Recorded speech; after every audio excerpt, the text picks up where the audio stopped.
Nathan Watton. You're here because of Routero app.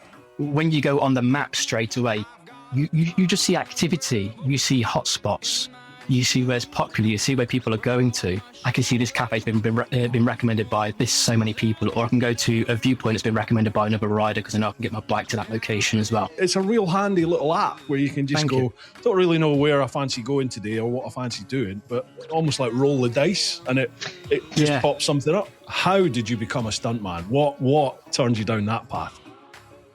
Where do I start? The most fun part for me is when they shout 3, 2, 1, action. But as soon as I stood on it, my kneecap just snapped straight away. So I was mid-air, blacked out, and I kind of woke up as I hit the floor. How did bikes come on the scene? Remember biker mines from Mars? Get a cheap moped and go down the quarry. You'll have the best one of your life. What about Baywatch? Oh, it got me through many a teenage year, that did. Down in the dirt. Does that work? Oh yeah, that's just got good. Yeah, that's got a lot better. Loads of bass in that. Beautiful. You know what? I so deserve a slider after that. Yeah, it's so hot outside and it just... I've got like a cabin type thing at the bottom of the garden, which is my office. And we insulated it lovely. So in the winter, it's not too bad. Oh my God, it's like 40 degrees. I've got the door open. I've got 2 fans on the go. I've got all these studio lights though, and it's just cooking me. But, oh well. I was thinking, do with shedding some timber. I just walked out a minute ago and I saw a bloody snake on the floor for the first time in my life in the UK. And I shit myself. And I thought, oh my God. And I quickly Googled it and it said adder, venomous. I was like, oh my God. So pushing that away with a broomstick quickly. So wow. It's all been kicking off. So that's a coincidence because I saw a grass snake yesterday. I was walking the dog and there was a grass snake up the road on the walk that I take my dog on every morning. Never seen one before. It was like I wouldn't call it a snake. It's like a massive worm. That's what this thing was like. I could have been one of those slow worms. I think they call them slow worms as well, don't they? Okay. Yeah. So they were all right. They were all right. I don't mind those. But when I see a snake like that, it hissed at me as well. So I was like, I'm keeping away from that. I didn't know we had venomous snakes here. Well, neither did I. But I typed it in. I was looking at the colours, and I was like, this is it. This is definitely it. And it said an adder, and it said venomous. And I was like, yeah, I don't want that coming in. If that comes in now, you'll be seeing me jumping out of this chair and going. Yeah. Best not pick a fight. Right, have you got your beer on the go? Slange, here's to your health. Yeah. Cheers. Chin chin. Is the connection okay? I've been uploading a video for tomorrow, and it's literally got like 10% left to go, so it shouldn't take long at all. I was hoping it would be done by the time we started this. But is the connection okay? Seems absolutely fine to me. You're not booked out yet, so you seem okay. Beautiful. Lovely job. You all right if we just crack on then? Absolutely. I'm looking forward to this because every single night I put the kids to bed, and now I can. If you hear any noise from outside, any kids, I do apologise. I'll just close the garage, but it's so nice to have the night off and putting them to bed. So I could just relax, have a side, and we can have a good old chat. Nice one. How many kids you got? Just the 2, thank God. All right, yeah, nice. More than enough. I was very lucky I did that. I was like 21 when my son came along. So, me and his mum were at uni and all sorts, and it didn't work out, funnily enough. But I remember those times being the single dad at the weekends. Oh my God. Hard work, dude. There's nothing like it. There's nothing like it, is there? Yeah. I'd love to say it gets less stressful as they get older, but now they've got money and then you worry about that, what they're doing with it. But, I appreciate the honesty. I mean, it's a very different time, isn't it, for kids to be growing up compared to when, say, you growed up and I growed up and stuff like that. So it's very different now. So God knows what it's like, but I'm trying to keep them as young as possible. That's how I want to do it anyway. So. Yeah, definitely. Right, so Nathan Watton, you're on here because you started an app called Routero app. That's correct. Yes. Yeah. I reckon we tackle that to begin with. But then when I did a quick little bit of research, a wee Google on you, I found out you were a stuntman. You kept that very quiet. It's that's something I've been doing for the past 11 years. I think it is now 12 years almost. So yeah, I keep it quiet.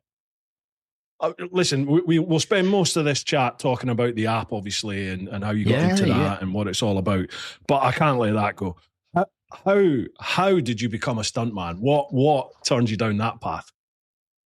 Where do I start? I mean, I don't want to like bore anybody, but like, Mate, you won't. You're a stuntman. You're not going to bore anyone. Oh God! Well, I tell you what, I left school with no grades, literally D's and anything below.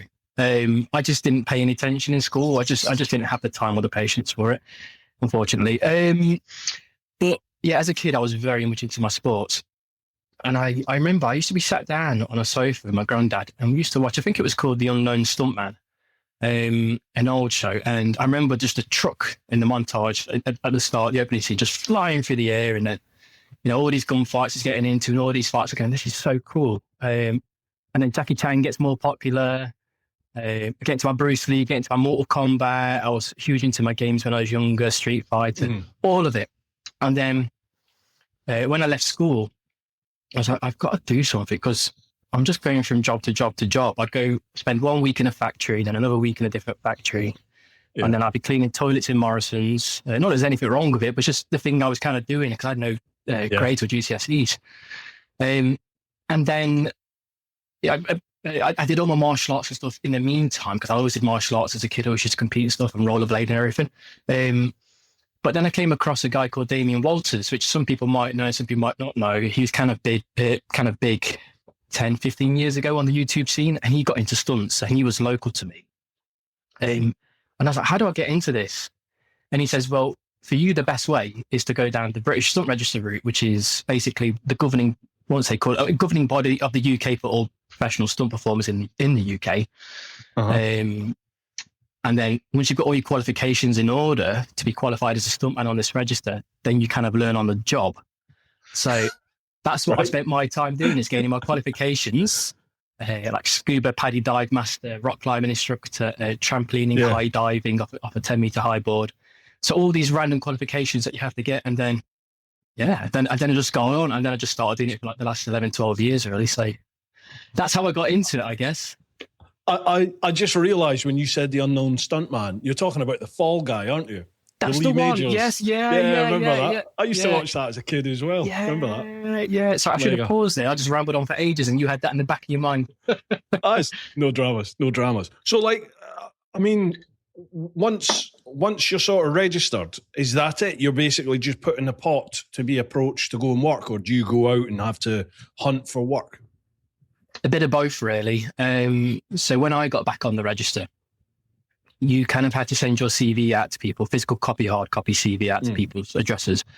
And then you would ask for an observation day. They no longer do this anymore. So an observation day is basically, you go onto set, and you just observe what other stunt performers are doing. That gets your name in front of stunt coordinators who hire you. And you gain a bit of knowledge as well, and then hopefully they pick you up from there, and then you kind of learn and get on the job from there. Nowadays it's a bit more different, but this is how we used to do it. So that's how you would do it. You're basically in the melting pot now. I think there's like 500-600 members on the British Stunt Register currently, and then the coordinators will go, right, we need somebody who's 5'8", brown hair, white, can do martial arts, can do car stunts, can do falling downstairs, and so on and so on, and then potentially choose you. So that's kind of how it goes, really. Mate, are you still doing it now? Yeah. You are? Unfortunately. You must get asked this all the time. What's your highlight so far professionally as a stuntman? You know, this is funny. So one of my highlights is, I hate doing this because I don't like to name drop. Do it. One of my highlights is that I stunt doubled for Antonio Banderas, who's a lovely, lovely guy to work with. But then on the flip side of that, I've recently worked with an actor who's coming up again called Michael Soccer, who's from the same school as me in the same year. So that was another highlight, to be able to work with somebody that I kind of went to school with, really. So I've doubled a lot of actors that you'll know about, but then somebody who's kind of coming up again and in the British scene for TV acting at the moment was another highlight of mine, just because I went to school with him. Cool. Do you specialize in anything in particular then? So it used to be martial arts, but as the years have gone on, I've just gained random skills really, like falling downstairs, being set alight, taking hit reactions, and just generic things really. Just lots and lots of random different stunts to do. But you become an all-arounder really. So it kind of depends. If you specialize in one category, you can go onto a film or a movie set, and then you're brought on because of that skill, and then you're kind of staying on that skill for a while. Whereas if you kind of do the TV scene, you go from job to job to job, and you learn a lot of different things along the way. So I kind of had a mixture of the both. So yeah, I'm kind of like well-rounded now, but not really specialized in one place. Yeah. That makes sense. That's just so awesome. This is just so I can sit. I wish we were down the pub. I'd just sit down the pub and chat to you about that all the time. There's no doubt. There's a couple of. I was quite late posting up on my Patreon and the socials that you were. And we confirmed it. I think it was yesterday. We confirmed this, and I meant to post it yesterday. You know how it is. Life got in the way, so it wasn't until this morning that I posted. We do have some questions. I think there's 4 or 5 questions for us to get through, and I'm pretty sure at least one of them is about being a stuntman. So we'll cover that when we're going to come back to it because it's cool. Absolutely. But you're here because of Routero app. Can you explain to people what is it and how has it come about? So there's many ways to pronounce it. This is what I like about it, is everybody pronounces it in their own ways, and it causes a bit of a conversation. So I like how you pronounce it. I pronounce it as in Routero. So there is no right or wrong way. Okay. But I like how everybody comes up with different ways of pronouncing it, which is good. So basically, I would always, so this isn't to say that any app's bad, because no app's perfect. But I like different things from different apps that I've used over the time when I go out riding. But for me, I'm not a very social rider. I'll only really ride with other people if it's like my best friend or somebody that I really know that I can get an intercoms with, or we can just rip each other the whole ride and just a good banter and a good laugh. That's kind of me. Outside of that, I like to ride alone. But I like to ride to certain places sometimes, because sometimes you do the same route all the time and the same destination all the time. So I was like, where can I go? Where can I go? And I'm coming across these Facebook pages, which are great, but I have to keep looking on Facebook, and then I have to kind of Google search it. So what I kind of did was, these places that I like to look up, I'm going to put them into a list on my own and create a mobile app. And then I could just go around and start not necessarily stamping them off, but just kind of log them for where I'm going. And it gives me a purpose, not necessarily a purpose, but sometimes a bit of a purpose. And then I kind of threw in a surprise me feature, because I was like, I've got like 20 places to go to. If I press surprise, it'll just choose a random place on the map in a location. And I go, okay, cool, I'm going to go there today. So that's one of the many ways it came about, because there was a lot of frustrations that I found on other apps as well. But yeah, and then I thought, you know what, I'm going to put it out there for other people to see. And other people have just started really enjoying it and liking it really. And the community's growing around it, which I really like. And one of my biggest things is that I want to try and keep it because I don't want to be controversial about saying this, but what you seem to find especially is a lot of apps seem to put a paywall up straight away. You have to pay this to use this feature. And I wanted this to be about community. So I wanted it to be there is no paywall at the moment. But I wanted it to be as free as possible, because that's what I want as a community. People can go, okay, I've been to this place over here. I've left the review and I can see it. And then I go, that looks like a really good place to go to, as opposed to just going off of Google reviews that somebody's not into bikes and then going, this has got a lovely coffee.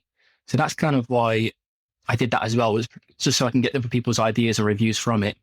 And I think that's why people are enjoying it as well. But it's evolving. The thing is, it's evolving all the time. And what I've kind of come to understand is that Routero, I'm pronouncing it the way you've pronounced it now.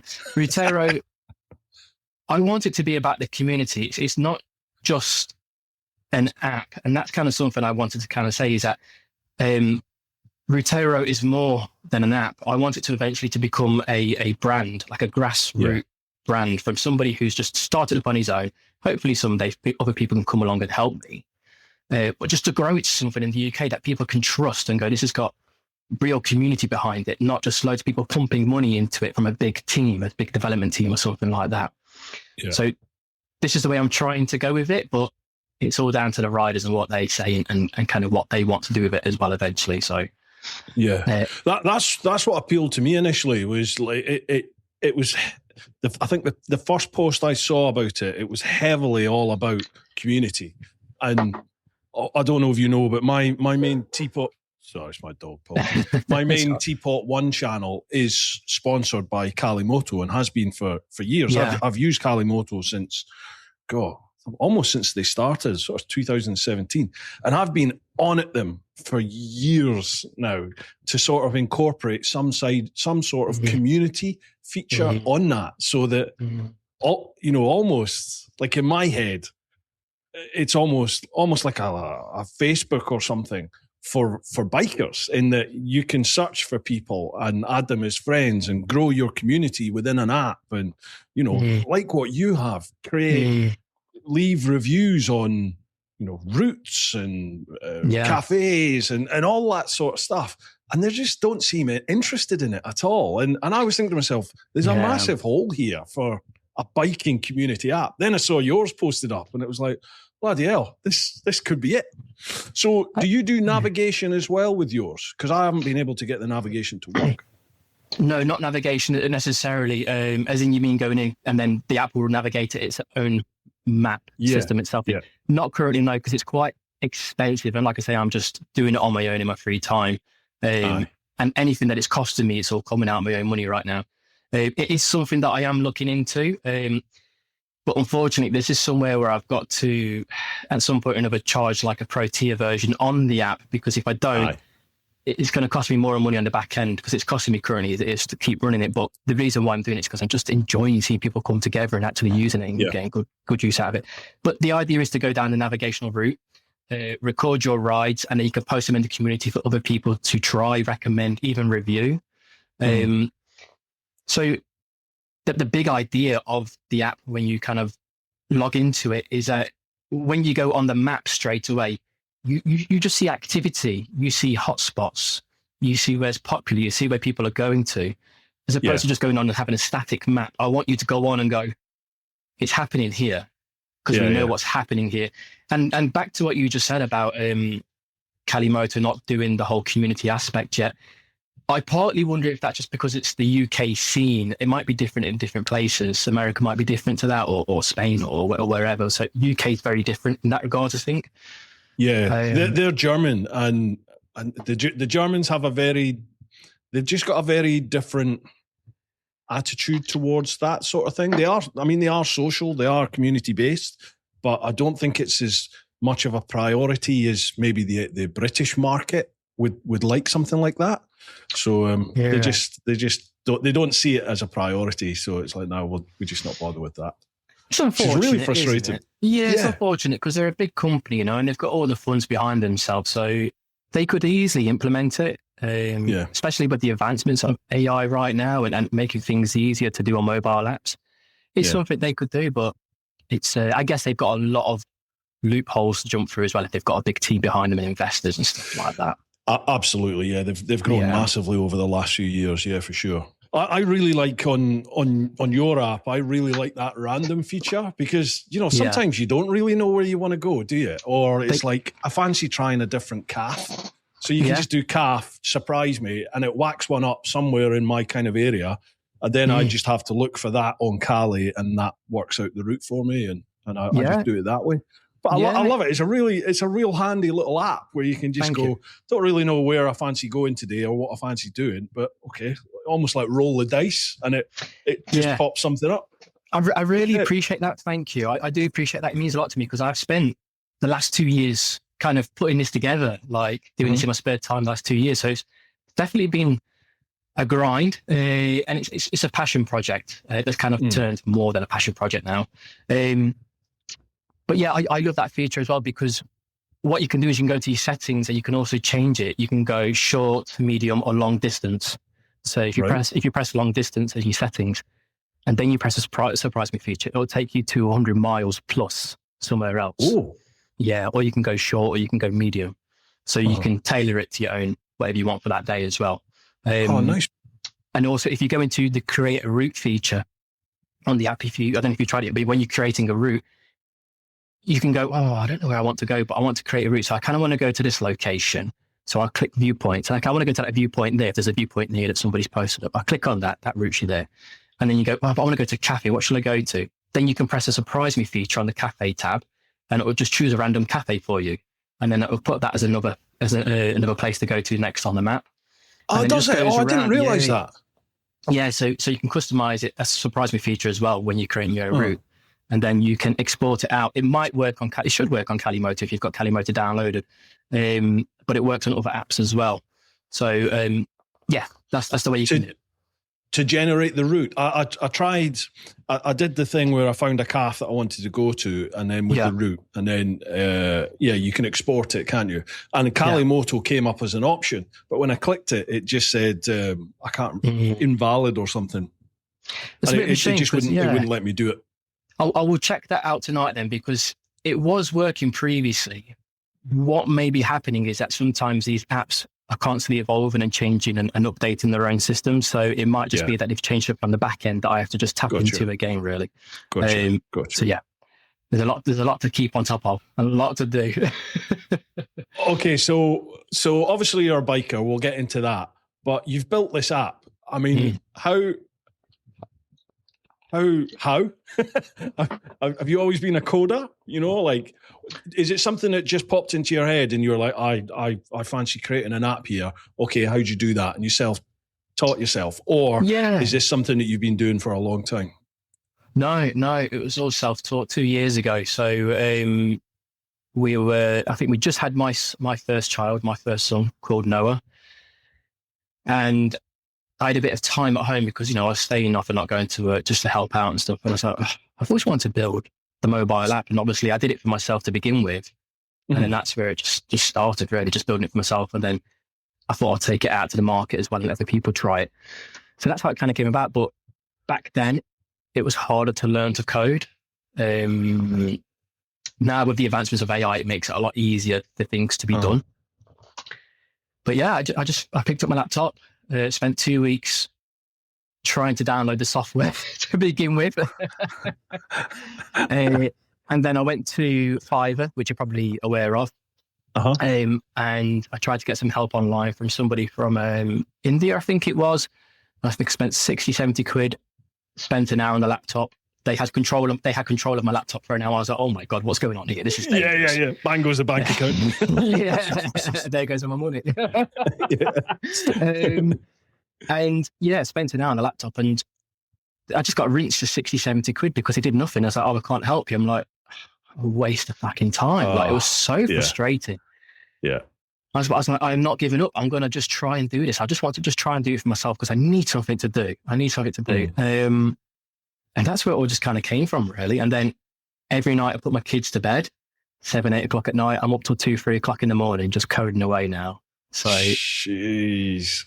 Yeah, I feel like I've aged a lot faster, and I'm constantly tired. I don't even know what not tired is anymore. I'm like that, but I'm just old now, mate. It just happened. Oh well, never mind.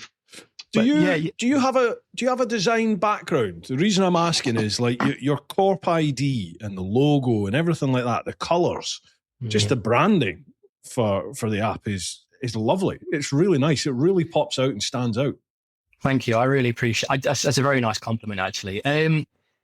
No, I don't. I did art in school. That was the only thing I was good at. But I flunked it just because I spent more time skiving and going down to the local supermarkets and just local markets and talking to people and stuff.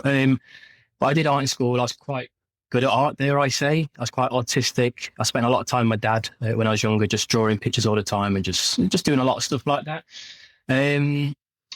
But what I found doing the mobile app is that it's given me that creativity back, which I never kind of got back from doing art, really. Kind of never did that again. So it gave me that creativity back.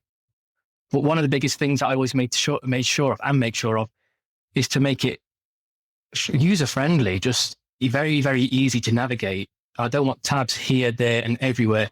Everything's got to be done in 2 to 3 clicks. That's the idea. And everything's got to flow around. Yeah, it's all got to be intuitive. Everything's got to flow around. There is no dead ends, stopping here, stopping there. You get to one dead end, you go, oh, I can go back to here now. That's how my brain works on it all. But no, I'll look at something, and it takes me a lot longer to develop, I guess, because if I don't like the look of it, I'll just keep going and going and going until I think it's kind of perfect. And then I'll look at it a week later and go, that looks shit. I want to do something else different now. Yeah. That's Sounds one of my familiar. downfalls. Yeah, that's one of my downsides, really. So, but thank you. Yeah. I do appreciate that. But no, there's no really qualifications or anything like that. Oh man, I think you've knocked it out the park. Genuinely, I really do. You know, the branding spot on, and it really stands out. And it's things like you look at it and think, oh, that'll look good on a shirt, or that'll look good on a mug. For me, as you know, as a small business owner, you're like, oh yeah, you could do some merch around that, and that will really pop out. Looks really good. No, thank you. Yeah, I mean, if you're just self-taught, you've done well. You've really done well. Yeah. Thank you. Yeah. So, yeah. Bikes. How did bikes come on the scene? So, what got me into bikes? I guess really. Do you remember Biker Mice from Mars cartoon? I do. I didn't watch it, but I do remember. More of a 90s one. Yeah. Biker Mice from Mars. Yeah. So kind of had. I discovered booze and birds by then, so I was heading off to uni by that point. No, I was rushing home after the school bus and then watching Biker Mice from Mars. No, I think there was a lot of things back then, like Action Men toys, figurines, and I used to love the bikes that they had, and I just thought it was cool. I guess Fallout. Was it Fallout? I can't remember the name of the TV show. The Fall Guy. The Fall Guy. Yeah. Just random stuff like that. And then what kind of happened was, I'm originally from Derbyshire in the Midlands, and we're kind of like in a blue collar kind of area. It's just nothing but factories. You had like old disused quarries and stuff like that around us. Yeah. So in our spare time, we were just up to getting into trouble, up to nothing. Do you know what I mean? But in one quarry, some lads used to leave chicken chasers behind, and they always had fuel in them. I don't know what the bikes are called. I've not looked into this, but we always called them chicken chasers. And we used to just pick them up and drag them around the quarries and go up the steepest hills that we could and come off, break bones, hurt ourselves, get banged up. It was hilarious. We used to get chased through farmers' fields and stuff like that on these chicken chasers. And there's a group of us that used to do it. So that's probably where my love for it started from. And then I was in a fortunate position where my nan, bless her, one day, she gave me my brother £2,500 as like a gift because she's going into a care home and stuff. And we spent that, me and my brother spent that on a Kawasaki 85cc. And we used to rag that around in the fields. Again, all around the quarries, used to jump it and stuff like that. And then it kind of transitioned into mopeds, and I bought myself a nice Yamaha. Oh my God, I'm going back. It's just so long ago. I'm struggling to remember that. A old Yamaha moped. So, are you enjoying the podcast? If you are, please let everyone you know about it. Sharing at the moment is the biggest trigger for the algorithm. Obviously, you need to like, comment, subscribe, all that jazz. But if you can just tell one mate about the podcast, share it across to them, that helps tenfold. I love doing the podcast. I'm really trying to grow it this year, and you can help me out by doing that. So I'll love you forever if you do.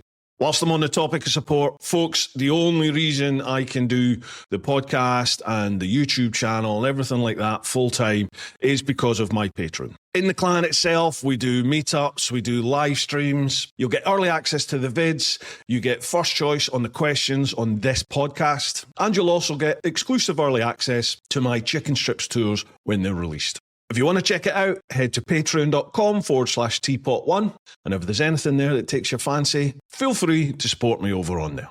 All right. See you later. Ta-ra. Sorry. That's the wife. She's just heading out to the pub quiz, and the dog won't go inside. So my dog will probably. That's the way to do it on a hot day like this, isn't it? Go straight down to the pub. You'll be there after the due, won't you? I would. It's going to be like a sauna in there, mate. God, there's no aircon in that pub. It's a proper old-fashioned village pub. Yeah, forget that then. Forget that. Yeah. Absolutely. Sorry, I interrupted. No, you're right. So the Yamaha scooter. I think it was a 307, like a Street Fighter 307 or something, or two. I think it was a 307. And I ruined it just by taking it to the quarries again. We just ruined things. I thought it was very unfortunate. And then I got a CB250 on a learner license, which, as you know, was illegal. So I do apologise. I do not recommend anybody to do that. But then I used to ride that to take it to a workplace. Mm-hmm. And then it kind of went from there. And then I just didn't ride for a long time. And then I became a stuntman. Then I could start affording things. So I started to have a bit more money in my pocket. Yeah. And then I got I've still got it now, a Yamaha MT-07. I bought that back in 2014, I think it was. And I thought, do you know what would be really good? Is if I throw a turbo kit on this. So I threw a turbo kit on it. Seriously? Yeah. It's still got a turbo on there. I threw a turbo kit on it, and I was riding down and it's called the A38 it's in Derbyshire, in Hay Road. Mm. And I was going about 75, and it decided to throw a conrod. The engine just exploded, 75 miles an hour. Yeah, I was very, very fortunate. So the conrod shit itself out through the front of the engine. Oil went everywhere, and all over my back tyre. Thankfully, I managed to control the bike, and I brought it to a stop. Sheesh, mate, you're lucky. Very, very lucky. So I learned from that, and then I thought, what's going to be a sensible thing to do next? Let's learn from this lesson. Buy another engine and build it up. So instead of getting rid of it and never doing it, because I've still got it now. So I've got the engine built up, dropped the compression, put stronger conrods in, and it's like running £10 a boost now. So it's a good fun bike to ride. Yeah, I bet it is. Wow. So, what you're saying there about the quarries, that sort of strikes a chord. I didn't grow up with bikes. I was very, very late to bikes. But the amount of people I've had on this podcast who that was their inner into bikes was as a kid riding either nicked or just cheap bikes that they bought for a couple of quid, riding them across fields and through quarries. That's how people seem to. It just doesn't happen anymore. It just doesn't seem to happen these days.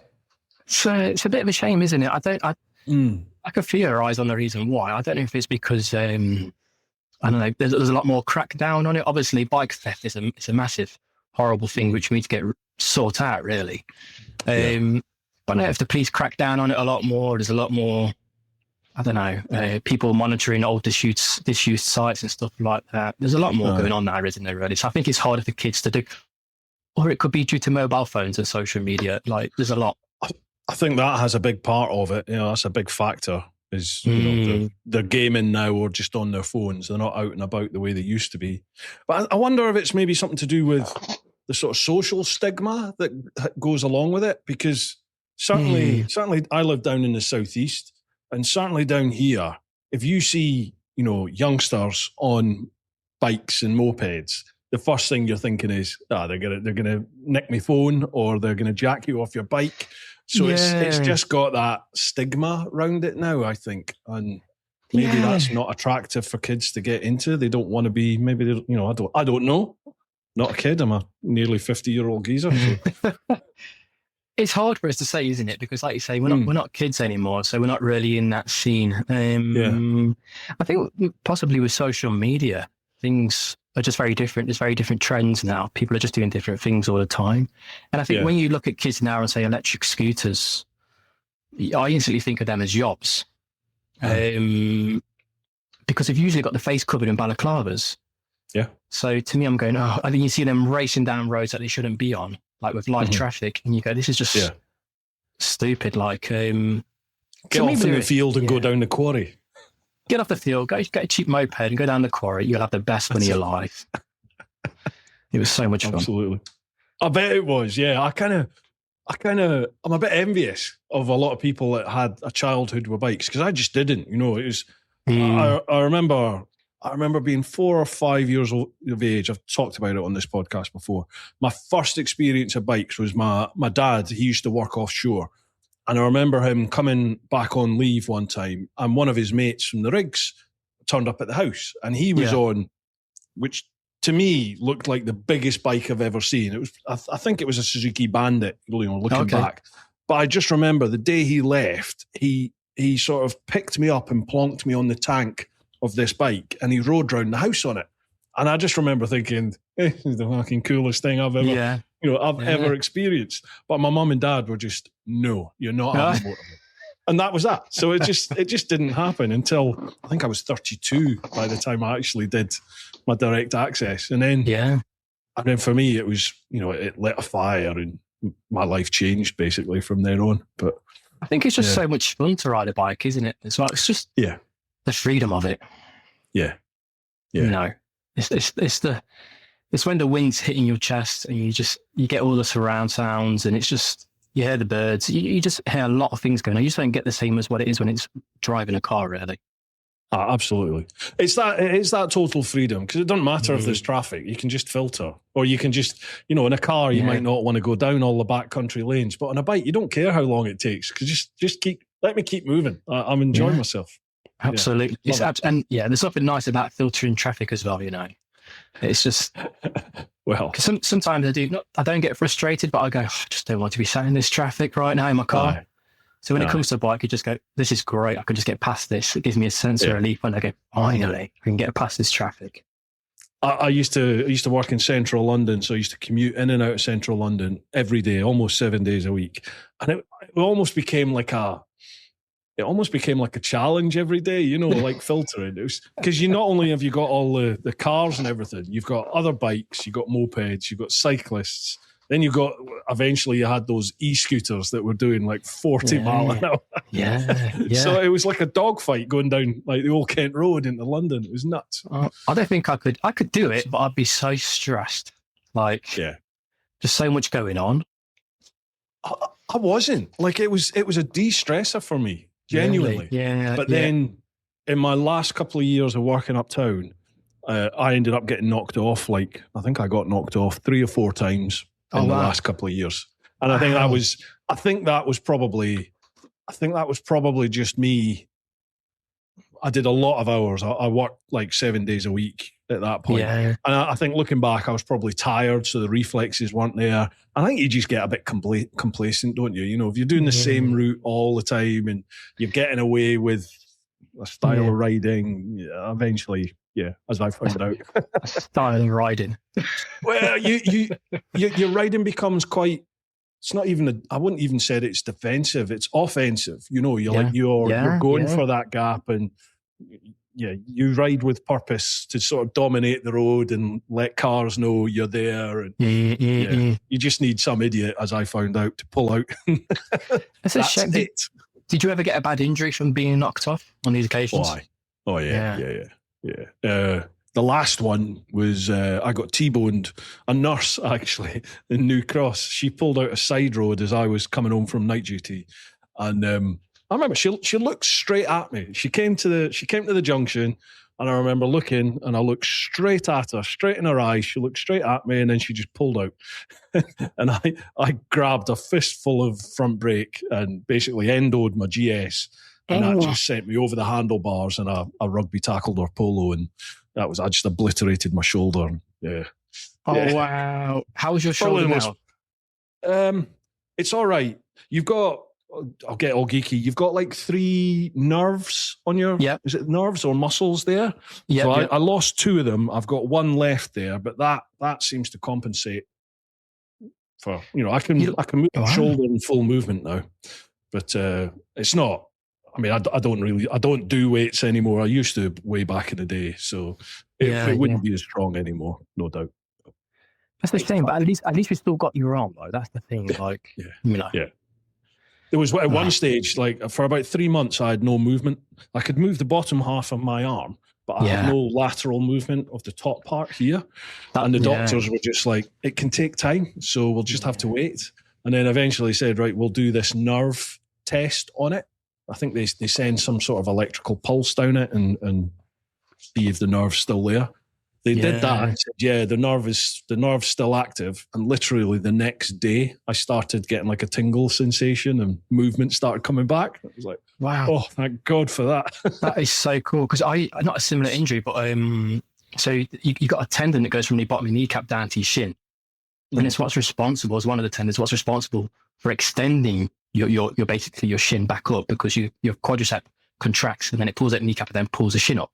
So that tendon completely snapped and my kneecap had gone into the bottom of my thigh. It had gone shot up to the bottom of my thigh. And I remember after I had my operation, because of the how big the injury was, my nerves kind of shut themselves off for a while to protect the injured site. So I had to teach myself to basically learn to walk again. So yeah, nerves can sometimes take a while to come back, but it waits for the injured site to kind of recover, and then it kind of starts to work again, really. Yeah. Nathan. Yes. Tell me you got that injury doing something cool like wrestling a bull or diving off a building or something? Oh God, I wish. If you tell me you tripped down a stair. So it was on a piece of apparatus called an air ramp, and we use it in the films and TV. And basically, it's basically a square piece of metal, and it's got two pistons underneath. It's a square piece of metal. And it basically just opens like this, and in between, it's got two pistons. So air pistons. So as soon as you stand on the end, they go and just fire you through the air. So that's called an air ramp. And we use this for explosions and stuff like that. So when you see people flying really far, that's what we kind of use sometimes, that or wires. So I was just rehearsing this. I'd done it 10 to 15 times. I was playing around on it. But as soon as I stood on it, my kneecap just snapped straight away. So I was midair, blacked out, and I kind of woke up as I hit the floor. And it was the most agonizing pain I've ever been in. Yeah. Oh my God. So that kind of took me out of work for, I think, 12, 13 months. I was out of work due to that injury. Yeah. Jeez. Yeah. What do you do in that situation? Can you get like insurance as a stuntman? So you can. You can. Typical Nathan. My insurance ran out 2 days before, I think it was. So I spent the year, unfortunately, with no money coming in at all. So thankfully I had some savings, but it was a long time out. So yeah, you can get insurance that will cover you. Yeah. Is that the worst injury you've had then? That is the most significant injury I've had, but I've had niggles. I fractured my neck, but that was just a fracture. I could still move it and stuff like that. It wasn't really hindering me too much. Snapped my fingers backwards from falling wrong. So just but you kind of snap them back into place on set. Slipped discs in my back. Just random injuries like being accidentally punched in the throat, and that took a good 10 minutes to recover. That's not nice. No. I worked the doors in Glasgow when I was at uni, and that was a popular move back in the day. That just punching straight in the throat. Like, imagine, you know how dangerous that is now. As you get older. Yeah. But that's what people used to do. Oh my God, horrible. Yeah, can't breathe. You can't see. Oh, it's just horrendous because you feel like you're just never going to breathe again. You know what I mean? So you've got to be so careful being whacked there. Thankfully, I guess it wasn't full power because they were pulling back, but just accidental missing kind of got me a bit too far early. So just niggles all the time. Really, I think I've had quite a few, so you kind of forget about them after a while. But those kind of ones are the serious ones I guess I've had. So so it's fun. I bet it is, man. Yeah, you must be. You're not the coolest dad out there. There can't be any dads that have got better jobs than you. Surely, of course there is. The thing is, it's the way you perceive it and look at it, isn't it? Really, I mean, for me, I look at, and this is going to sound funny, I'm not taking the mick, but I'll look at the bin man as being a really cool dad. Really cool job because they're doing public service. They're doing something that's really worthy. They're doing something really good for the environment. Yourself as a metropolitan police back in the day, you were doing something very, very good. Public service. Kalimoto. If you've not been using Kalimoto, you've not tried it out yet. I've been using it since about 2017, 2018 now. Brilliant bit of kit if you want to try and find new roads either in your local area or you go somewhere new and you don't really know. You can just whack it on. You can check how twisty you want the ride to be. You can split it into different sections and have different sections have different twisty meter readings. So you could motorway it on one bit, do a bit of A-road on another, and then chuck it into the backcountry, massive twisty lanes, that sort of stuff for the rest of the journey. It's entirely up to you. Does take a bit of getting used to, so if you have any issues with it, please drop me a line and I'll help you out as much as I can. In the meantime, if you want to give it a go yourself, I've got a couple of codes for you. TeapotOne 10 will get you 10% off the annual subscription. TeapotOne 30 gets you 30 days of the full premium package. Massively helps me out as well, folks. Kalimoto have been one of my main channel sponsors for about the last 5 or 6 years now. So if you use my codes, it lets them know you've come from me. Okay, let's get back to the chat. It's definitely not the worst job in the world, because I've had some shitty jobs, in my opinion. But yeah, I do enjoy it. And a lot of people enjoy listening about it, but I'm not very good at talking about it, if I'm honest with you. But because in this situation, I'll give you the best I can.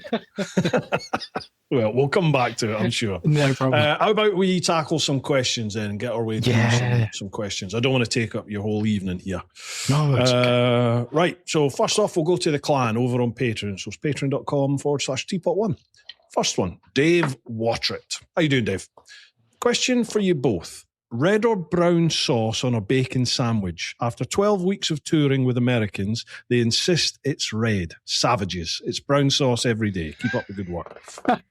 Dave's he's a lorry driver, so he pretty much goes all over the world following bands, shipping all their equipment to various places. That's cool. That's a cool job. Yeah, that's cool. Well done. I like that. Red or brown sauce with a bacon pop? He's going to hate me. It's red sauce. Really? Yeah, really? Red sauce. I don't know why. Yeah, I'm just not a fan of brown sauce. I do apologise, guys. Yeah. Is it brown for yourself, is it?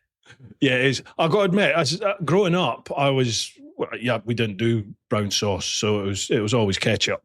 But I think probably after moving to London, it was definitely brown sauce on a bacon sanny, and I've never really gone back.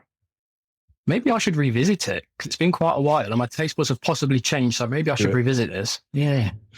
Here's another one for you. Do you drink cups of tea? Every single morning. Right. Do you put milk in first or last? Oh, God. Last. And I'll tell you why. Savage. Heathen. If you put milk in first, I don't know. I don't do it this way. How do you get the consistency right? Because what if you've over poured the milk? You've got to go a certain amount of water in order to get that right consistency, or the brownness that you want. So that's why I like to go to milk, because I can slowly go on top. Yeah, I get that. What I find is you hardly need any milk. Like I don't really drink tea. I'm a coffee man, but my missus, she's a northerner, so she loves tea. Drinks gallons of the stuff every day. She likes proper builder's tea. So I know literally just a wee dribble of milk. It's just a dribble that goes in. It hardly covers the bottom of the mug. And then I know by the time I've filled that with water and, squeezed the tea bag, it's like orange, proper decent tea. See, I love that. Is it weird as well that I dip my toast in tea as well? Is that weird? Do you? Yeah. I don't know if anybody else does or not, but it's something I kind of... I've never heard that before. I might try it. You try it. It sounds horrible when you say soggy toast, but it's just dip it in quickly. It's all right. Do you watch or follow Beard Meets Food on YouTube? I haven't. The competitive eater? No, I haven't. No. If you make the mistake of looking for that on YouTube, it's beard as in this, meats as in meat, the food, and then food. Beard Meets Food. He's a guy from the Northeast, and he was a world-class, or is a world-class competitive eater. And he just goes around doing all these different challenges. And I watched one I think it was last night, where him and his ex-missus were eating 100 slices of toast. I think you got like 20 minutes or half an hour to do it. And he was doing that. He had was it a cup of tea or a cup of water? Can't remember. But he was dipping the toast in the drink and then knocking it back. Was there any butter? Was there any butter on the toast? Yeah, it was buttered. Yeah, it's all buttered. Yeah, you can't do it dry, can you? That'd be horrendous. Mate, the food this guy eats, oh my God. And his videos, he's absolutely nailed it. His videos are like 8 or 9 minutes long. So you just binge watch it. You watch one, and then before you know it, automatically goes into another one and another one. Before you know it, it's like an hour and a half. And I've just sat and watched loads of his videos. He's got like 1 million or 2 million subs. You know what? I wish I could do that, but I'm such a small eater. I'd love to eat more, but I fill up so quickly. Especially at the minute with my kids at home. They always want my food, so I never get to eat anything. Yeah, you never get to finish it. It sounds like a good career path to me right now. I can make money off it online. Nice. Right. Cheers, Dave. Thank you very much for that question. Next one, Andy. Evening, gents. Hope this finds you well. A couple of questions, if I may. Nathan, as a stuntman, I assume there's a lot more of risk assessments than there was in the TV show Fall Guy. Is it true? And if so, what's the element of the process you enjoy most? Okay, so I think, yes, there's a lot of elements of risk assessment. Every single job we do, we have to do a full-on risk report. Not myself, but the coordinator who hires me. So they'll usually go to a place and do a recce of the location to make sure there's no overly dangerous elements. And if there are, all needs to be reported. Then that's where the hiring comes in, because you need to make sure somebody's competent at doing that particular stunt. Yeah. So not too long ago, I did a high fall off the side of a mountain. It was only like 10 to 12 meters high up. So I was hanging on the side of a cliff mountain in a quarry, and I fall backwards and go into what's called a box hook. So it's just cardboard boxes built up 2 or 3 high, and then a crash mat on top. So you fall off, go straight into it. So there's a lot of risk assessments that go into that. So we're very, very vigilant and on it with safety, because the last thing we want to do is be injured. Because if you're injured, you're out of business. You can't work. It's your business, you know. And also that will go down the production line as well. Why is this injury happened? So we're very safety conscious. So a lot of people, I guess, potentially do assume that us stunt guys are just reckless and we're just in it for the thrill. Couldn't be more so. Yeah, there is an element of that, but we're all very conscious of what's going on around us. It's all very calculated and it's all very precise as we can do it. So that's the truth in that. Back in the day, I think it was very, very different. I was never there. I can't speak for it, but I've heard stories from the older stunt boys of talking about putting plastic cups down on the floor upside down so you could land on those and make it soft, because there was never crash mats back in the day that they could use. Or oh my God. They never had knee pads they could use at a time that were thin enough to go underneath costumes. So it would get rolled up newspapers and stuff like that and stuff around the kneecaps and stuff. So there was a lot of different things back in the day. That's all the cool stuff I love. Times have changed a lot due to health and safety, probably for the better. Do you ever used to watch, remember the old, I remember growing up as a kid, you know, as like 9, 10, 11 years of age, sat on the floor, like on a Saturday, sat on the floor playing with Lego, and the TV was on, and it would always be black and white films on a Saturday afternoon or Saturday morning, and it was people like Harold Lloyd and Buster Keaton, you know, the old ones from like the 1930s, 40s, 50s. Do you ever watch those films? Because like those guys, they did their own stunts. You must have seen that shot where there's a side of a big wooden house, and the actor walks out, and then the house falls down, and it basically, he goes through the open window. Yeah, incredible. I mean, crazy, stupid, brave, incredible. Hats off to him, 100%. He definitely led the way forward for sure. Oh my God, yeah. Nowadays, I don't know how exactly they did that, but nowadays it'd be very different. It'd be very controlled. We'd have that on wires. So if it falls down, it's in the wrong place, it can quickly stop it. It'd be very, very different now. But yeah, back in the day, those guys did some ridiculous stuff, but very, very exciting stuff in my eyes. Oh, very exciting stuff. Yeah, phenomenal. Yeah. What was the second part of that question? Sorry. Is it true? So what's the element of the process you enjoy the most? So like, I imagine prepping for a stunt. Prepping can kind of it's fun. It can be tiresome, especially if you're doing fight scenes, I guess, and stuff like that, because it's just over and over and over and over again. The most fun part for me is when they shout 3, 2, 1, action, because you've rehearsed it, it's in your head, everything it's tunnel vision. You know, you're just zoned in, you're locked in, and it's something you kind of learn over the years. When they shout that 3, 2, 1 action, you just go for it. And then you go, right, I'm about to get kicked down these concrete stairs. Let's just go for it. This is exciting. I know it's going to be painful, but it's going to be exciting. So that's the element that I kind of enjoy, is that getting that little bit of buzz from it as well. Yeah, that's what I like. Yeah. So like, I mean, this is even thinking it, and now I'm going to say it. I know how stupid this is. So that does actually hurt then, you know, when you see people falling downstairs and stuff. It does hurt. Yeah. What is it that pushes you to do it then? It's a very good question. I don't think I'm on the spectrum, but possibly. But no, like, I don't know. Maybe there's a little bit of thrill-seeking element in there for me. But sometimes if I do a stunt and I don't get a bit of pain out of it, this sounds so wrong, doesn't it? A bit sadistic almost. I don't feel as successful as when I've gone in and got banged up a little bit. And that sounds a very, very weird and silly thing to say. And we're not out to do that because we're very, like I say, very safety conscious. But yeah, I just love being on the edge sometimes and going for it. And you're just locked in because you know it's going to be painful. You're locked in and you forget everything else. It's almost like, you're so zoned in. It's just nice.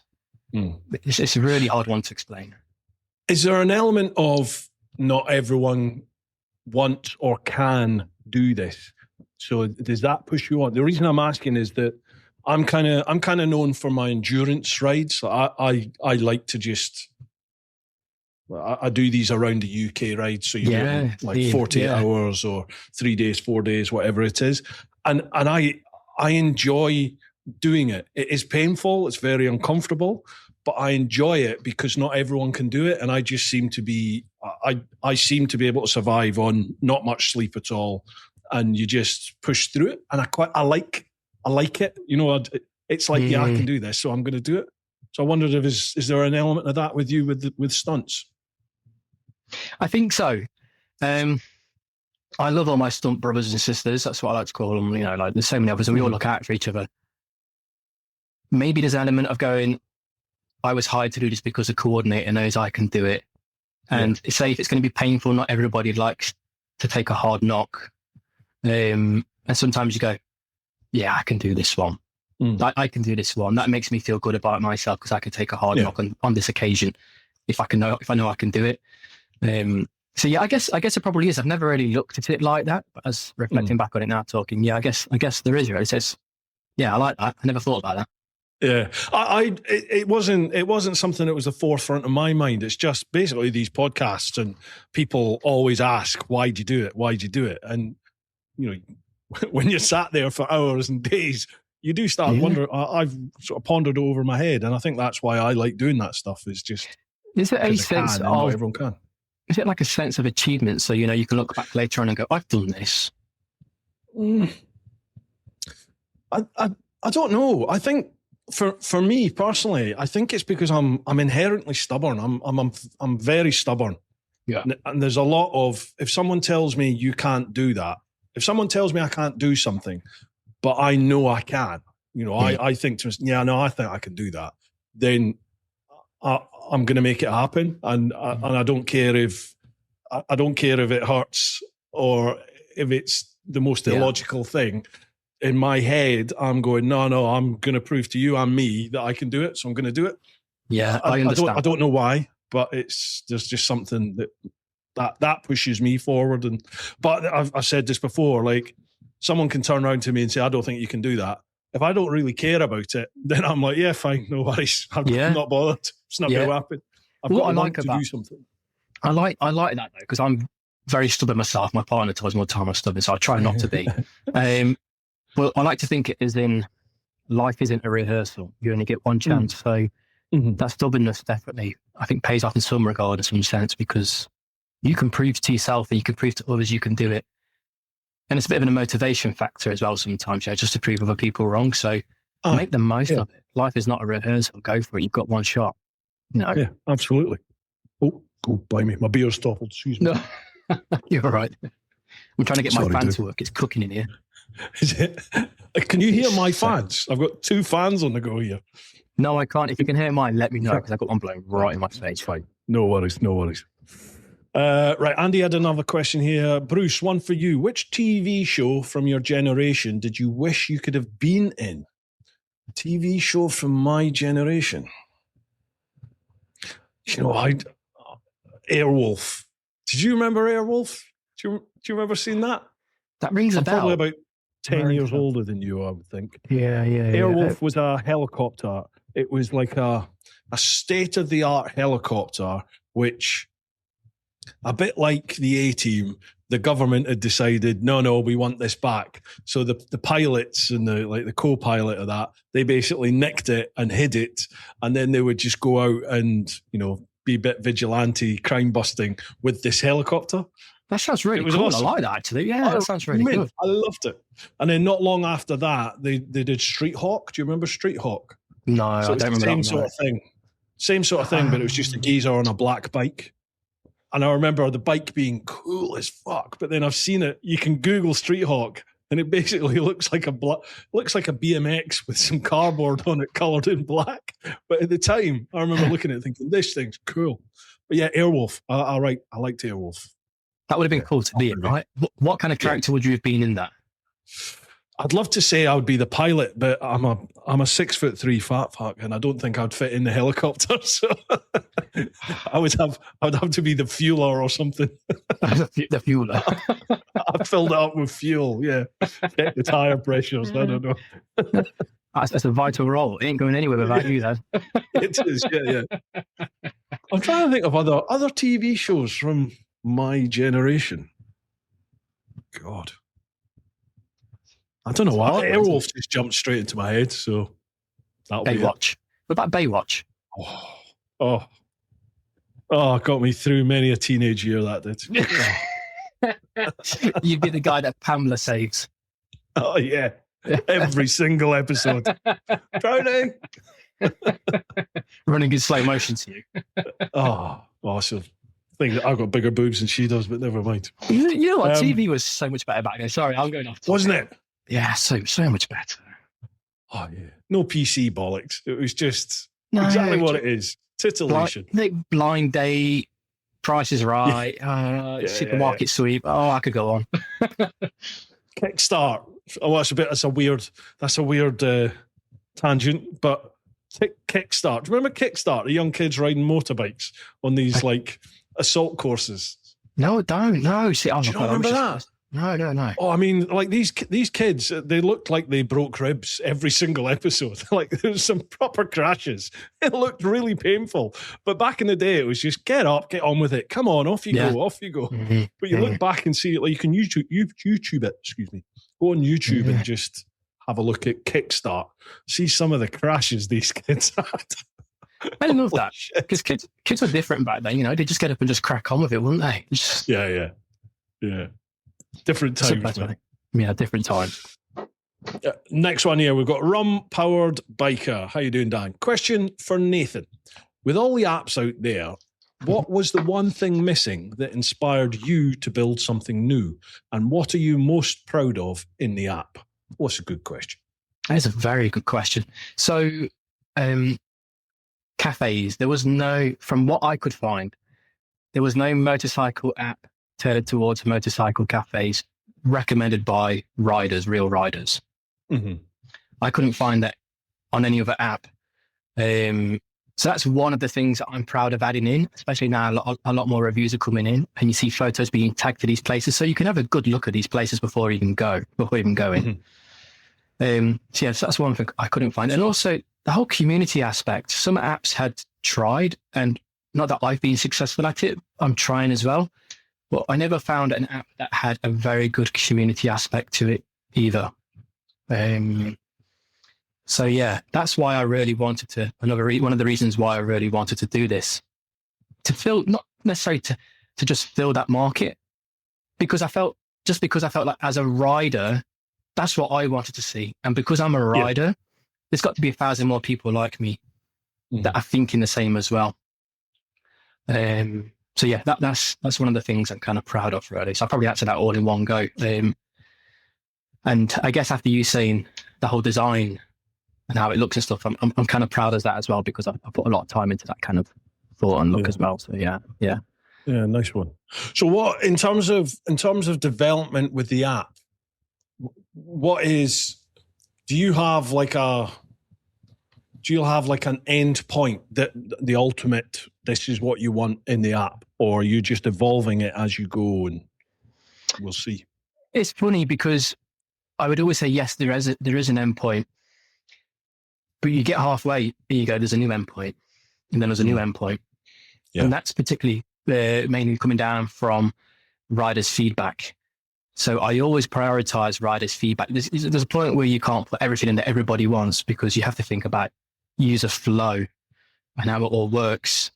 And you don't want to be the app that does everything, because then you could jump on the app and be like, well, what is this app about? Yeah. So yeah, it's a tough question, really. But the endpoint is, I love the app. It's always going to evolve, and I will always listen to the user and the feedback. But for Routero, the app isn't the endpoint. Routero, I would like for Routero to become a brand that everybody in the UK knows about at some point or another. Potentially get it onto a race paddock one day, just to see where I can go with this. And I want everybody to trust, like, in a brand, as opposed to, like I say, lots and lots of money being pumped into it from different investors and stuff like that. This is just pure grassroots from me doing it.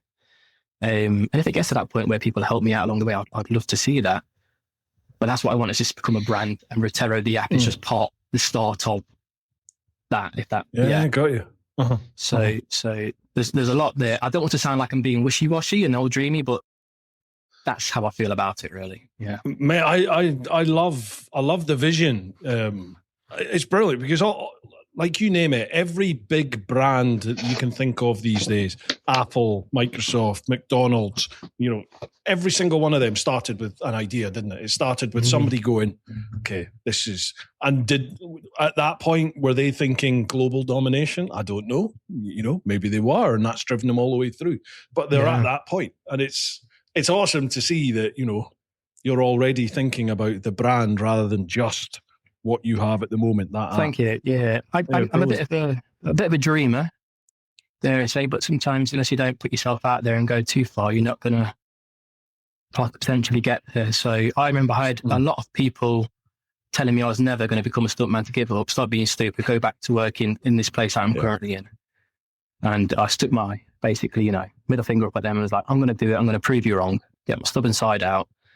And I just went for it. And just like, here I am now doing stunts, really. So you have to dream. Maybe it's a bit far, it's a bit out there, but what I love about the whole riding community is that, especially the UK, I can't speak for other countries, but the UK, we have such a good riding community, such a good scene. And there's some bickering back and forth every now and again, as there always is, and I quite like seeing all that stuff. But for the most part, we're always there to help each other out, and we're always getting stuck in, we're always doing what we can. We've got a fucking good thing going on here in the UK, and that's what I really want to just grow and nurture. I just really want to nurture that and just bring everybody together more as I can, as opposed to some big app that's come from the States or wherever and coming our turf. Why not get a UK one or a couple of UK apps coming in, and we're all growing this together? And I think now with the advancement of AI, so it gets me excited when I'm talking about it. Now with the advancement of AI, we're seeing a lot more of that happening as well. So that's exciting times. Sorry, I'm rambling on with this question. So I do. Mate, I love it. I love it. I love the enthusiasm and the passion you've got for it. It's brilliant. It's awesome. It's infectious. It really is. To see someone with drive about a project, it makes, because it's very easy to get to a point. I've found this. It gets very easy to get to a point where you just become. It's like life's a cog. The cog's just turning. The gears are just turning. And you're doing the same thing. You need to stir things up, and you need to push yourself to progress, because otherwise you just become stagnant, and eventually you'll fail. You need to keep pushing it, and I love the passion that you've got for this. 100%, and I think consistency is the big thing. Like, I lose motivation all the time. Yeah, but I just make sure I just do it as often as I can, almost every single night.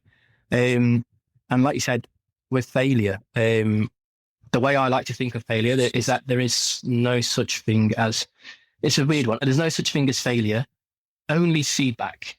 So feedback you learn from. So I'm trying to think of an easy way to put it. So say if you've got your own social media channel, I'm bad at social media right now because I'm so heavily concentrating on developing the mobile app. But if you're posting something and it's not working, that's not failure each time. That's feedback you're learning from. And then you go, this one did better than that one, so I'm going to repeat that one a bit more. So that's what failure is. So don't think of failure as a scary thing. Just think of it as feedback to learn and grow from. Absolutely. It's funny you say that, because last week's podcast, the chap on, and we were talking about this very thing, going on about failure. And we were saying there's a reel coming out about it, actually, probably tomorrow, I think, or the day after. Okay. Failure is just a learning opportunity. It sounds corny, but exactly as you said, failure means you tried something, it didn't work, and now you know that didn't work. So you either give up, in which case, you failed, or you develop, you optimize, you improve, you try something else, and you just repeat the process, don't you? Absolutely. It's just an outcome that you didn't gain that you was expecting. Basically, it's a different outcome to what you want. It's good to fail. It means you're trying, for sure. Yeah. I like those. Yeah, I like this kind of conversation. Sorry. No, me too. I love all this. Yeah. I don't know. Have you done a podcast before? Have you done podcasts before? Never in my life. No, never. Have you not? No. I hadn't till I started doing mine during COVID, actually, and I just found it's really quite cathartic, this opportunity just to sit and talk with people. A lot of time I've never met the people that I'm chatting to. And it's almost like counselling. You can just sit and just talk, and they talk, and you talk, and they talk. And I stopped it for about 6 months last year. Right. Fucking horrible. I missed it, and it's like the weight of the world comes down on your shoulders again, and the opportunity when I started it back up, it's like, you can just talk about shit again. It's fantastic, because say if we passed each other on the street, we'd have a conversation, but not this sort of conversation straight away, because we've got our own day life. So you're sitting down with a stranger that you don't know. And to me, I feel like I'm just sat down with a friend having a good chat over some cider. I love it. And it's great, because you don't do that otherwise. You just stay in your same friend circles, and it's the same conversation. So it's nice to get out, talk to different people, and hear different things. Absolutely. I love the podcast format. I'd listen to all sorts of different podcasts now, all sorts, political ones, sport ones, just comedy one, everything. Yeah. I listen to loads of different types. And I think in this day and age, it feels like it's, now I'm going to show a little bit of naivety here, and I'm not being naive, because I'm aware that podcasts have been hijacked by the corporate media now, and they will tailor what you see and hear. But you also get normal people like us on there who've just got their own little podcasts, and it's an opportunity to hear other people's viewpoint about a whole variety of subjects all over the country, all over the world, and it's like, okay, so I'm not the only one thinking this, or I hadn't thought of it that way. You're not just getting some like politically fed. Exactly. Yeah. And with the algorithms as well. It's like with the algorithms as well. It pushes you for the content that you're seeing more of. So you're just going to be pigeonholed into the same thinking. Like, absolutely. I do this a lot with friends. We don't argue, but we bicker back and forth. If we don't have the same opinions, we'll challenge each other. And it's good. It's important to do that. So like smaller podcasts like this, as you say, it's good, because we can talk our truth, our honesty. We're not going in with the same agenda to say we're going to agree on something and get a political side going and stuff like that. Yeah, absolutely. Yeah. I love it. I really enjoy doing this. Really enjoy doing it. Anyway, I made a mistake. Normally, when I go to questions, we always start with my question. I have the same question I ask everybody, and I forgot to do it. I do apologize. You're all right. So we'll do it now. Right.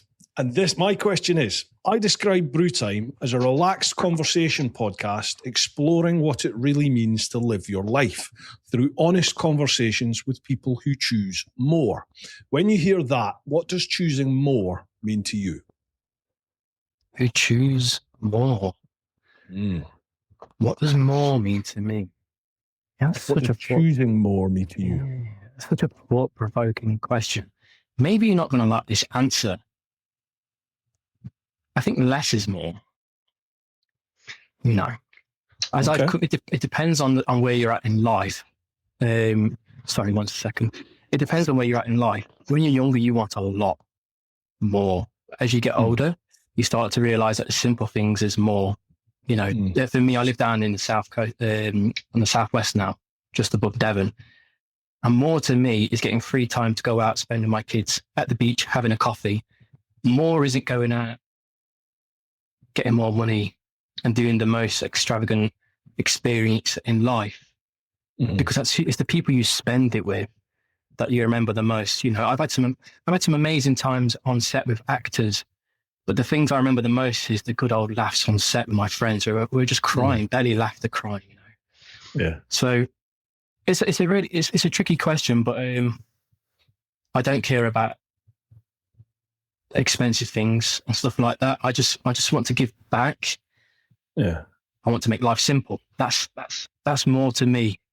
And I don't want to sound like this is a promotional thing at all towards the app, but that's another thing that's more to me, is trying to bring the UK community together even more. It's just like, for me, that's just like, I'm getting something out of that because I'm giving back.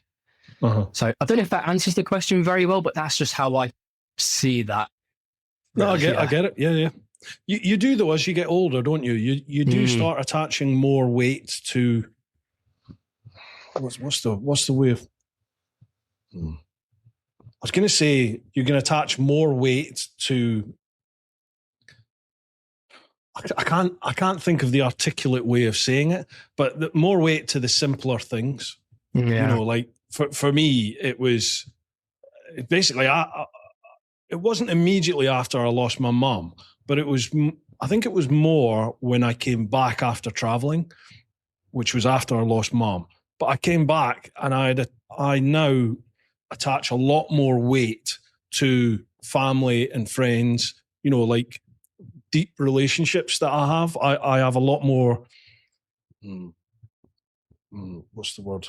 I'm invested more with them, you know, like they mean a lot more to me. Not that they didn't mean anything before, but I sort of cherish the good mates that I have, and I'm lucky to have a lot of good mates, you know, and it's, you kind of, I think you appreciate it as you get older, when maybe once you've experienced loss and things don't go right in life, do you? You realise, these people are there for me. For sure. One of my things is because I lost my dad a couple of years ago. He was only 65, bless him. Yeah. No, that's all right. It was only 65, but it was a big part of it was due to he heavily drank through when he was depressed in a certain stage in his life.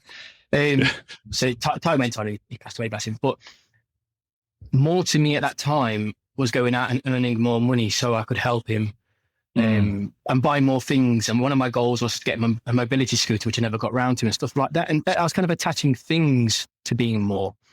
But when you lose somebody, you go, that doesn't matter.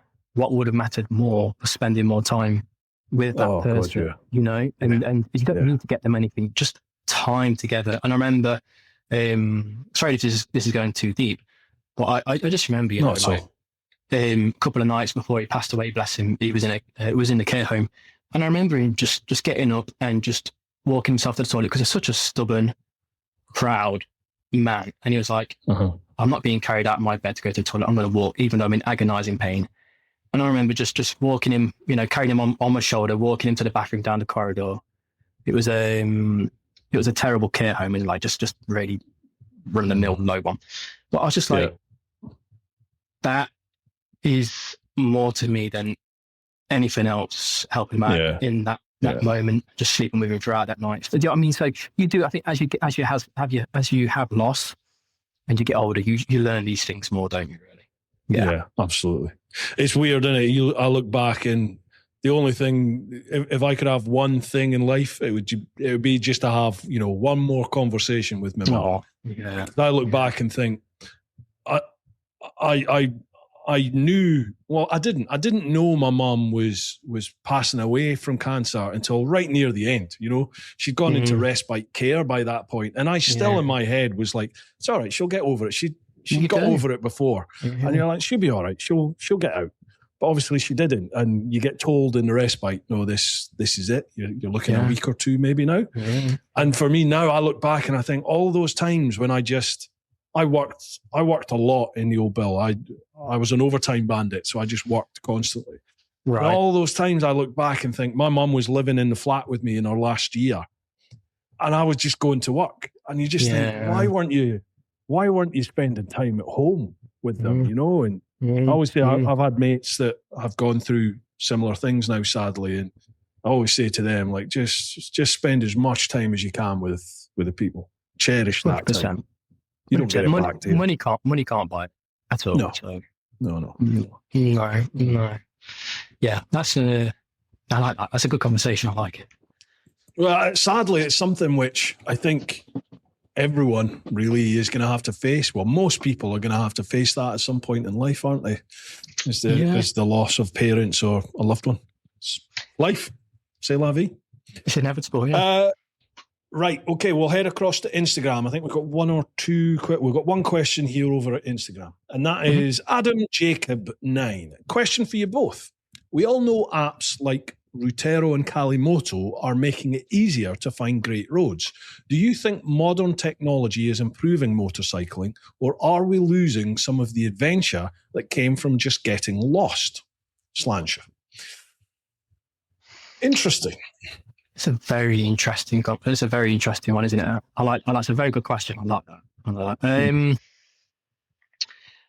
Yes and no is my answer. Yes, it's nice to get lost. I love getting lost and then just getting on Google Maps and find my way back home if I can't find my own way back home, if my memory's just gone. I think for me, everybody's different. When it comes to routing gaps, it's nice to get to where you're going to.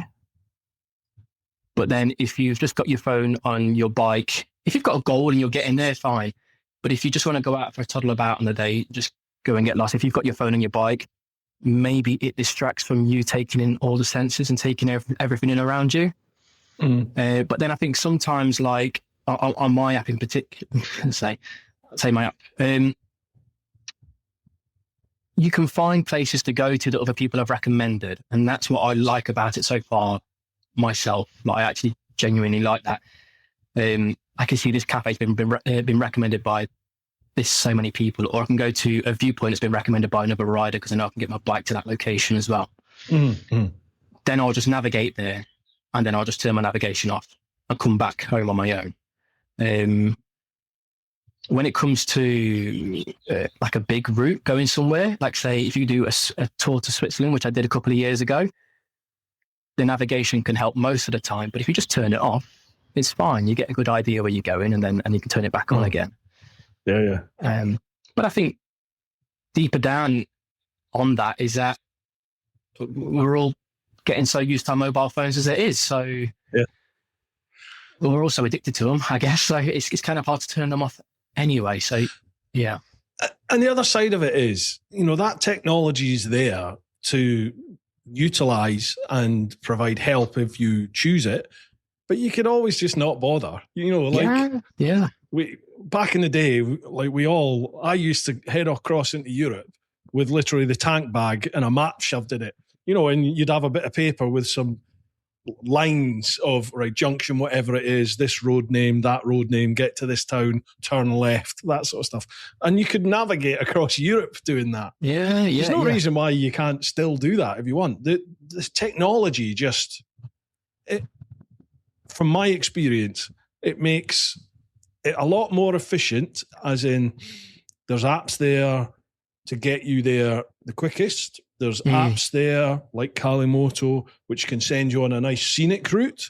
There's apps there like Routero. So I don't. How do you say it? How do you say it?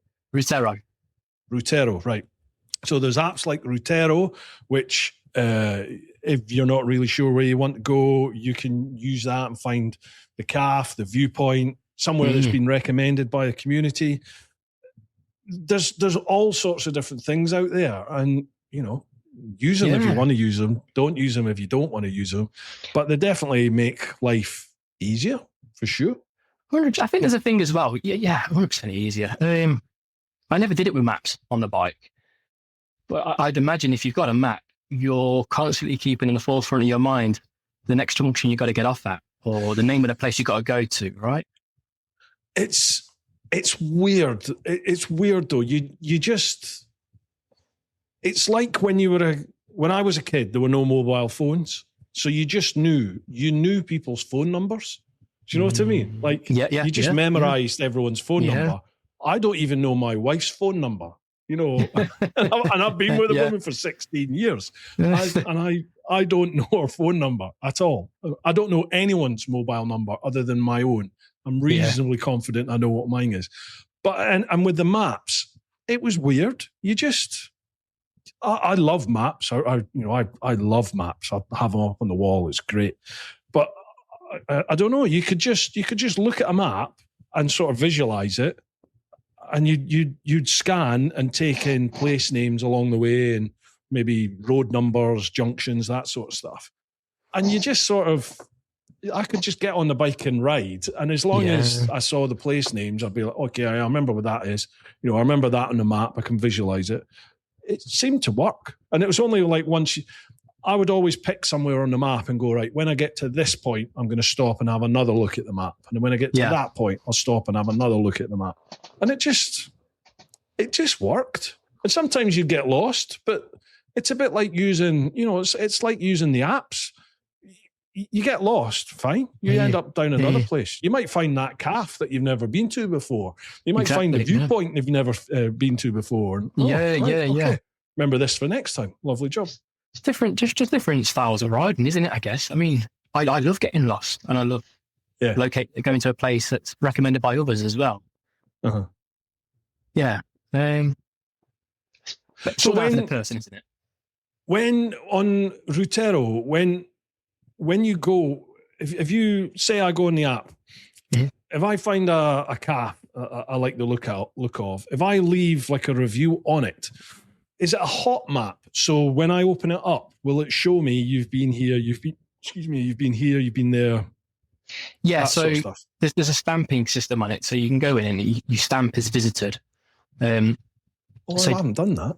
Yeah. So if you click on a place and go visited, you can go to your rider's log, which is in your profile section. So if you click on the rider's log, it will show you the places that you've been to. So all the places you've stamped off as visited, it's all in there.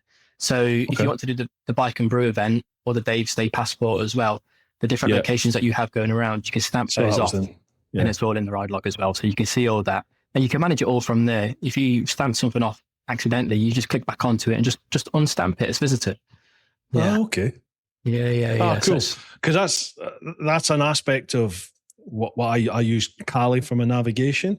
What I love about that is that I can look at the map and it's all blue where I've been. All the roads are blue, and it's like, okay, so around where I live, I can zoom right in and go, all right, I've not been down here, so it becomes like a little challenge, doesn't it? All right, I've not been there before. I'll go there. Yeah. I use it all the time. I've not been on that road. Okay, I'm going to go via that road now. It might be 20 miles out the way, but I'm going to go via that way just to try and colour the map. That's cool, because it's like it's like a completion, isn't it? Really, I want to do this now. That will not conquer me. I'm going to go do that. Yeah, it's gamifying it almost, isn't it? Yeah. Well, if you go on to, I won't say it's gamified on Routero, but there's a heat map. So if you click onto one of the passport events, you'll see the most popular places that people are going to, and it will show you a little like a flame icon, and that means so many people have been there that it's now become popular. But then it also goes red on the map as well, so you can see. You can turn that on and off if you want to, because sometimes it can get a bit overwhelming with all the different colours and stuff. But that's what I like about it as well. I go, this area is popular, this cafe is popular, so I like that. Yeah. Oh, mega. I'm going to investigate a lot more on that. Beautiful. Awesome. Dude, we are at an hour and a half and we've done all the questions. Is there anything we've not covered that you would like to cover? No, not really here to sell Routero. Do you know what I mean? I'm kind of here just to, I want to be here to have this conversation, because I've seen some of these podcasts and I think it's just great as well. I want to introduce myself to people. I want people to know who I am and what it is that I want to do in the long run as well with Routero, is to grow a brand, not just an app. It's not just an app. The app's just a starting point. Yeah. We've kind of covered everything, and we've had a really good conversation. I've actually really enjoyed it. To be honest with you. I It's been genuinely really nice. enjoyed it as well, mate. Yeah. I'd love to do it again, just as a chin wag. But yeah, I think we've kind of covered a lot of things, haven't we, really? But I mean, the thing is, I could go into philosophy, I could just go on to everything, really. So yeah. I could whack on forever, me. I'm the same. We'll do a round 2 at some point then. We'll do that. Yeah, absolutely. If people want to try out Routero for themselves, how do they do it? Where do they go? You can go straight to my Instagram page if you want to. If you're on Instagram, you can find me through just Routero app, which I'm sure we'll link up on this, I guess, right? Yeah, we will. Yeah. Or I've got a Facebook page as well, which is kind of new. You can find the links through there, and it'll take you straight to my website as well. So I've got the website link on there, and it'll take you straight to the relevant app store that you need to go to, so iOS or Android store. Or you can just go straight to your app store and just type in Routero. And that should just take you straight there to it. Look for the orange and white kind of icons and the orange R. And that's just straight to it. It's a free mobile app. Everything that's on there right now will always continue to stay free, and as I introduce some more, because as expenses get bigger on the back end, I can't keep funding it forever just for myself. Absolutely. Those paid versions or paid features on top will just make the experience better for the user.